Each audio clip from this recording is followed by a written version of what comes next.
नमस्कार दोस्तों, today breaking news की इस वीडियो में आपका स्वागत है। दोस्तों आज की इस वीडियो में जानेंगे आज की महत्वपूर्ण और ताजा खबरों के बारे में। तो दोस्तों वीडियो में आगे बढ़े उससे पहले आपसे एक छोटी सी विनती करना चाहते हैं कि इस वीडियो को लाइक और शेयर जरूर कर दीजिएगा, साथ ही हमारे चैनल को भी सब्सक्राइब जरूर कर लीजिएगा।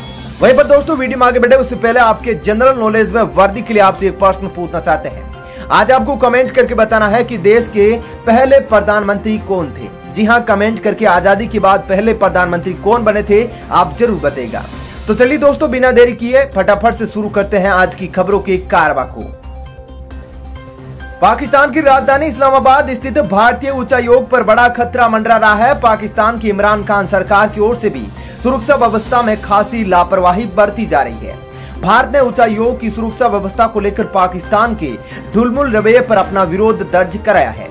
भारत सरकार ने पाकिस्तान से हाल ही में भारतीय उच्चायोग के बाहर एक कथित सुरक्षा उल्लंघन की जांच करने को भी कहा है।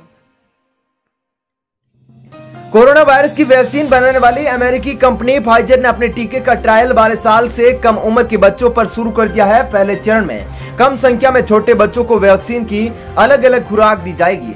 इसके लिए फाइजर ने दुनिया की 4 देशों में 4500 से अधिक बच्चों का चुनाव किया है। जिन देशों पर बच्चों की फाइजर की वैक्सीन का ट्रायल होना है उसमें अमेरिका, फिनलैंड, पोलैंड और स्पेन शामिल है। पश्चिमी बंगाल विधानसभा में विपक्ष के नेता और भाजपा विधायक शुभेंदु अधिकारी ने मंगलवार को केंद्रीय गृह मंत्री अमित शाह से मुलाकात की। इस दौरान शुभेंदु ने बंगाल में भाजपा कार्यकर्ताओं के खिलाफ कथित हिंसा के मसले पर भी चर्चा की। इसके बाद शुभेंदु अधिकारी ने बीजेपी अध्यक्ष जेपी नड्डा से मुलाकात की है। शुभेंदु 9 जून को दोपहर 12 बजे यानी कि आज प्रधानमंत्री से मुलाकात करेंगे। कांग्रेस पेट्रोल डीजल की कीमतों में बढ़ोतरी के खिलाफ 11 जून को देश भर में पेट्रोल पंपों के सामने देशव्यापी सांकेतिक विरोध प्रदर्शन करेगी। कांग्रेस का कहना है कि इस तेल की कीमतों में लगातार उछाल आ रहा है। लोगों को पेट्रोल और डीजल की ऊंची कीमतों से कोई राहत नहीं मिल रही है। कांग्रेस ने कहा कि डीजल की कीमतों में बेतहाशा बढ़ोतरी ने ट्रांसपोर्टरों के सामने परेशानी खड़ी कर दी है। ऐसे में अब तेल के पेट्रोल पंपों के सामने कांग्रेस 11 जून को प्रदर्शन करेगी। हेल्थ केयर पेशेवरों के मुताबिक बच्चों में कोरोना वायरस से जुड़ी बीमारी मल्टी सिस्टम इन्फ्लेमेटरी सिंड्रोम की जल्दी पहचान मोरबिडिटी यानी अस्वस्थता दर को काफी कम कर सकता है। उन्होंने अभिभावकों और तीमारदारों को भी सावधान किया है कि बच्चों में बुखार की उपेक्षा न की जाए। विशेषज्ञों का कहना है कि कोविड-19 के मामूली या बिना लक्षण वाले कुछ बच्चों में ये बीमारी होती है। बच्चों में मल्टी सिस्टम इन्फ्लेमेटरी सिंड्रोम एक खतरनाक स्थिति है जो आमतौर पर नए कोरोना वायरस से संक्रमित होने से 2-4 सप्ताह बाद जाहिर होती है और उसे 2 माह के शिशुओं तक भी इस बीमारी को देखा गया है। कोरोना संकट काल में शुरू हुई ऑनलाइन पढ़ाई को अब और रुचिकर बनाने की तैयारी है। फिलहाल शिक्षा मंत्रालय ने इसे लेकर पहल तेज कर दी है। इस बीच सबसे ज्यादा फोकस कंटेंट पर है ताकि बच्चों को आसानी से चीजें समझ में आ सके। इनमें गेमिंग तकनीक इस्तेमाल करने का सुझाव भी दिया गया है। इसके साथ ही इनमें दिव्यांगजन छात्रों पर भी फोकस किया गया है। उनके लिए अलग से ऑडियो और विजुअल्स आदि तैयार करने का भी सुझाव दिया गया है।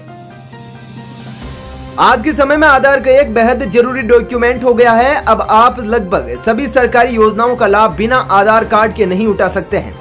अब ग्राहकों की सुविधा के लिए unique identification authority of India यानी कि UIDAI ने M आधार ऐप का नया वर्जन लॉन्च कर दिया है। इसकी जानकारी UIDAI ने ट्वीट कर दी है। इस ऐप को अपने स्मार्टफोन पर डाउनलोड कर सकते हैं और आधार कार्ड से जुड़ी 35 सर्विसेज का फायदा उठा सकते हैं। कोरोना के कारण अनाथ हुए बच्चों को अवैध रूप से गोद देने पर चिंता व्यक्त करते हुए शीर्ष कोर्ट ने राज्य सरकारों और केंद्र शासित प्रदेशों को आदेश दिया है कि वे उन NGO पर कार्रवाई करें जो अवैध रूप से बच्चों को गोद दे रहे हैं। जस्टिस L नागेश्वर राव की पीठ ने आदेश में कहा कि JJ एक्ट 2015 के प्रावधानों के अलावा किसी और तरीके से बच्चों को गोद लेने का रोका जाए। कोर्ट ने कहा कि बच्चों को गोद लेने के लिए आमंत्रण देना अवैध है और उन्हें कारा सेंट्रल अडॉप्शन कंट्रोल अथॉरिटी को शामिल कर गोद लिया जा सकता है। मुंबई में बारिश का इंतजार कर रहे लोगों के लिए राहत भरी खबर है। देश की आर्थिक राजधानी मुंबई में मानसून पहुंच गया है। सुबह से यहां पर बारिश हो रही है। भारतीय मौसम विज्ञान विभाग ने दक्षिणी पश्चिमी मानसून को मुंबई में बुधवार को दस्तक देने की संभावना जताई थी। वहीं मध्य प्रदेश और बिहार के कई हिस्सों में भी प्री मानसून बारिश जारी है।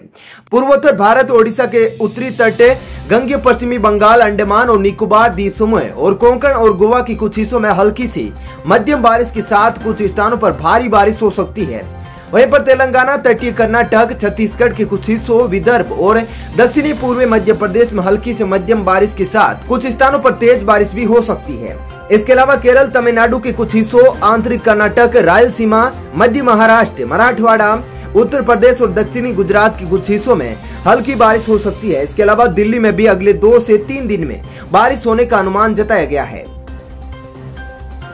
केंद्र सरकार ने मंगलवार को बॉम्बे हाईकोर्ट से कहा कि वर्तमान में वरिष्ठ नागरिकों, दिव्यांगों, बिस्तर पर पड़े और अन्य व्हीलचेयर की सहायता वाले लोगों का घर घर जाकर कोविड-19 टीकाकरण संभव नहीं है। हालांकि उसने ऐसे लोगों के लिए घर के पास टीकाकरण केंद्र शुरू करने का निर्णय किया है। तमिलनाडु में एमडीएम के नेता और सांसद वाइको के नेतृत्व में web series the family man 2 को लेकर विरोध प्रदर्शन जारी है। इसी सीरीज में मनोज बाजपेयी, प्रियामणि और सामंथा की प्रमुख भूमिका है। वाइको ने अमेजन प्राइम पर वेब सीरीज की स्क्रीनिंग को रोकने की मांग की है। एमडीएम के नेता ने कहा कि सीरीज में कई दृश्य तमिलों की छवि खराब करने वाले हैं, इसलिए इस पर तत्काल प्रतिबंध लगाने की जरूरत है। भारत और कुवैत के बीच द्विपक्षीय संबंधों को बढ़ाने के लिए केंद्रीय विदेश मंत्री एस जयशंकर आज बुधवार को 3 दिवसीय यात्रा पर कुवैत रवाना होंगे। इस दौरान विदेश मंत्री एस जयशंकर पीएम मोदी का कुवैत अमीर शेख नवाफ अल अहमद अल सबा के लिए लिखा पत्र भी साथ लेकर जाएंगे। विदेश मंत्री एस जयशंकर की यह कुवैत की पहली यात्रा होगी।